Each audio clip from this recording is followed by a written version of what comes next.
This is Tom Duty, middle-aged American living in New Jersey near the Lincoln Tunnel. If you were to visit my website, you would type Howdy Doody into Google. You'll find the correct spelling of the famous puppet. You then combine Tom Duty in a Google search from my site.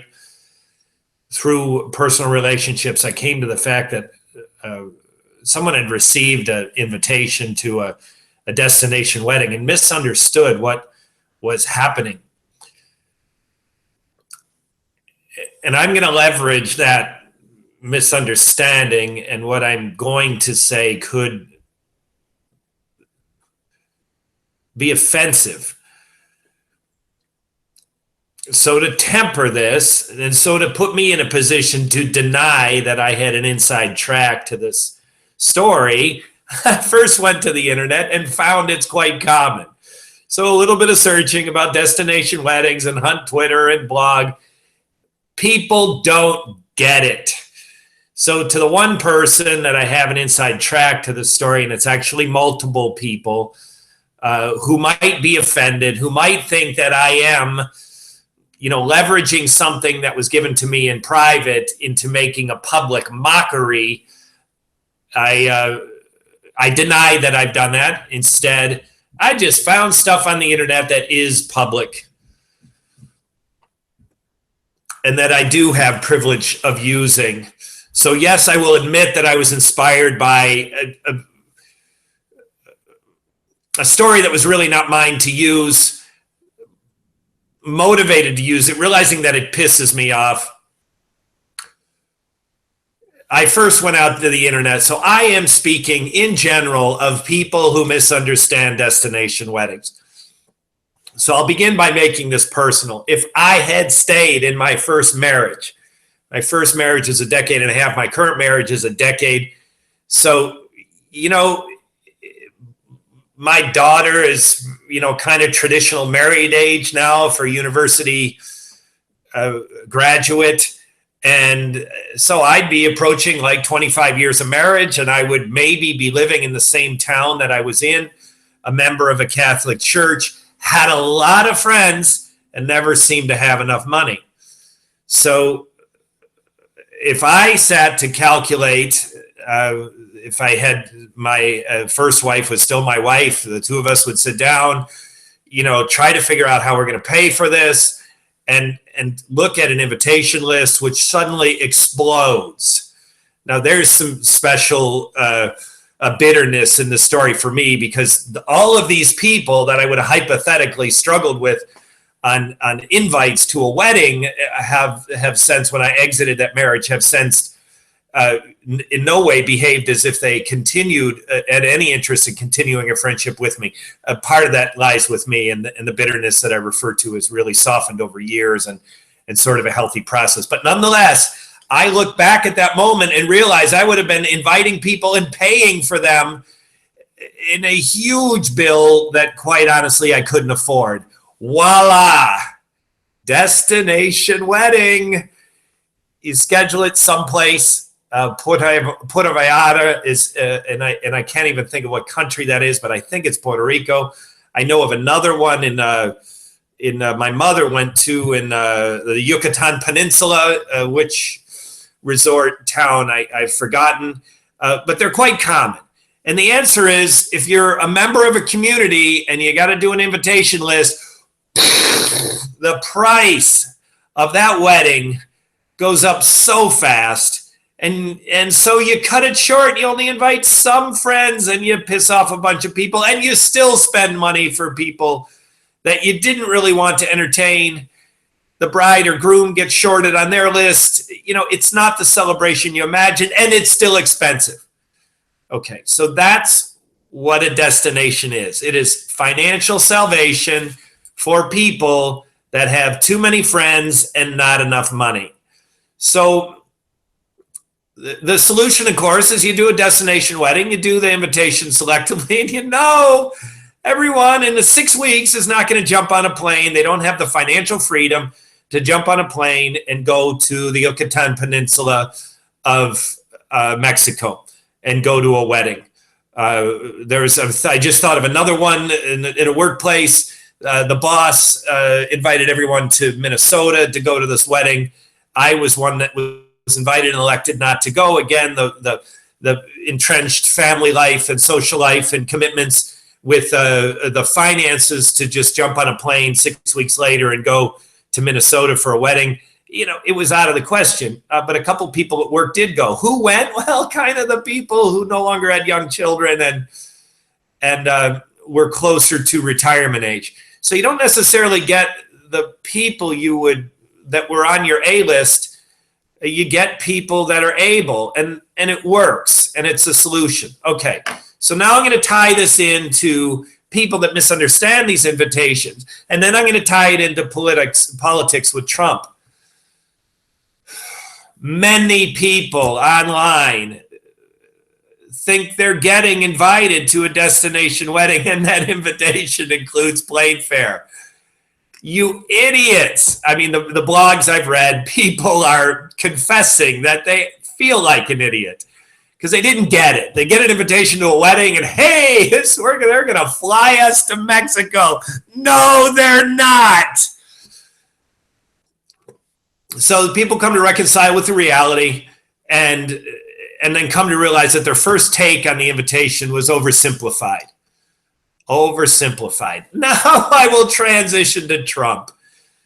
The analogy here is person gets invited to a destination wedding, thinks, wow, they want me to go to the wedding. Well, they do. You're friends. You're invited. That's great.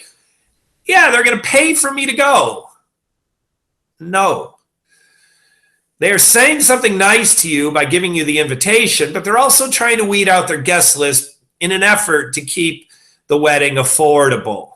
They're going to pay for the party. Their guests have to get themselves there. It's a really socially soft way to uninvite people. Let them uninvite themselves. Now, switching to Donald Trump. Donald Trump said about Putin, and he has this kind of ongoing thinking, words that he says, it gives me clue this matches his thinking. Putin said nice things about me. I'll say nice things about him. This is an oversimplified arrangement with a complex global world. And for that matter, a complex global social system that might represent my social life that I began to refer to if I had stayed in my first marriage. A lot of friends. You piss people off by inviting some, and you don't get the people you want, and it gets complicated. It's not just as simple as that person said something nice about me, so I will invite that person to my daughter's wedding, and now all of a sudden it's so easy. Well, it's not easy because your daughter, the groom, and the bride gets shorted, and whatever else may happen. It's not that easy. So I am accusing the people who receive destination weddings misunderstand it. They think someone's paying for them to go, as oversimplifying and just not understanding the economics of a destination wedding, what they are trying to solve and what that invitation means. It is the compliment you think it is, but it's not such a great compliment that they're also going to fly you there. So,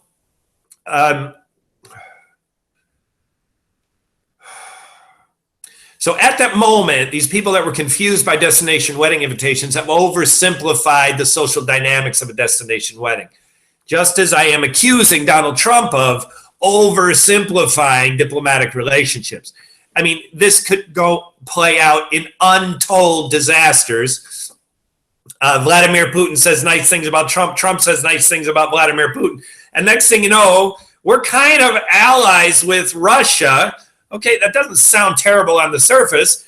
We snub NATO. These half-century-long allies ally relationships get broken. And next thing you know, Putin is invading a country that, because we snub NATO, is no longer our ally. And we and the other NATO members NATO is kind of crushed without the U.S. And because Trump is right, we're paying much of the bill.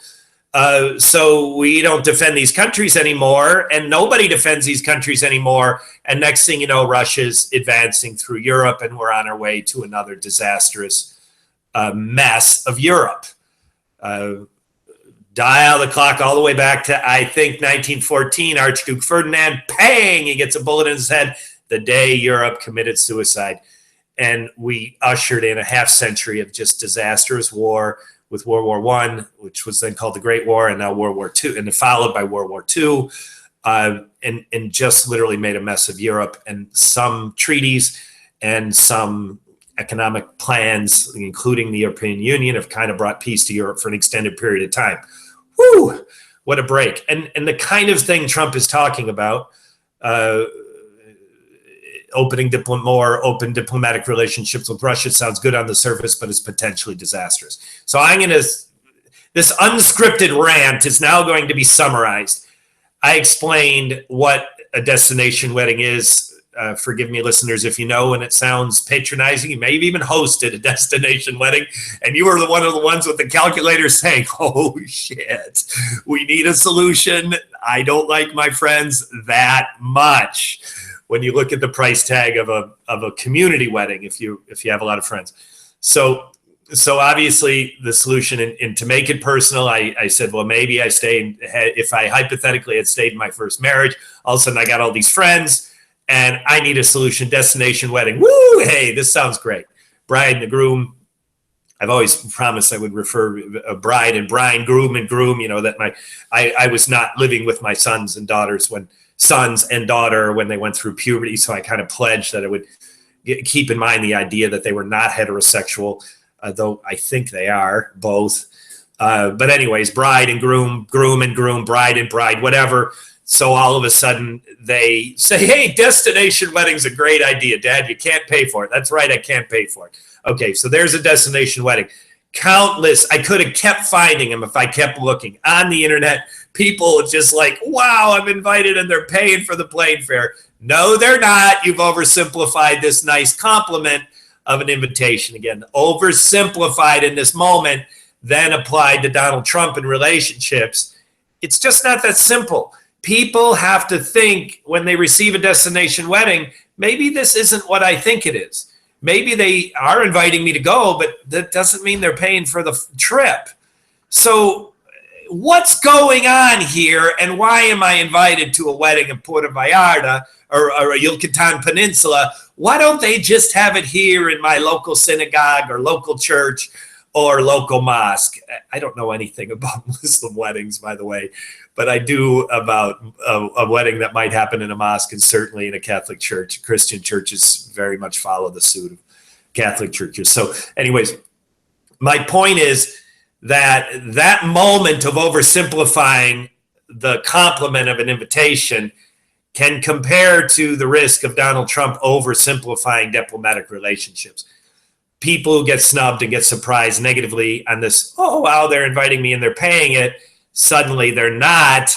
That's a disappointment. No big deal. You reconcile personally. You come to understand. You read a few blogs like I did today, and now you're fine. But when Trump's leading a nation, and if he really is guilty of oversimplifying things, as he is commonly accused of, and as I accuse him of now with this audio, there is potential disaster. International diplomatic relationships are not simple. Keeping Europe peaceful is in the best interest in the entire world. And it's not like that continent, that union of countries, has not seen violence. It's seen terrible violence. And it started with one bullet, the Archduke Ferdinand, that triggered the Great War, World War I. Donald Trump seems to be oblivious to history. Donald Trump seems to oversimplify relationship. Putin says nice things about me. I'll say nice things about him. Donald, it's not that easy. It's a destination wedding. It's complicated. Just because he says something nice about you doesn't mean that we're all going to be happy liberals linking to our happy relationships, and other countries aren't going to be threatened by you getting cozy with Russia. Other countries are threatened by it, and other countries have reason to be threatened by it. Destination weddings, oversimplifying an invitation to destination weddings in an attempt to link this to Donald Trump's risk of oversimplifying diplomatic relationships. This has been Tom Duty, middle-aged American living in New Jersey near the Lincoln Tunnel.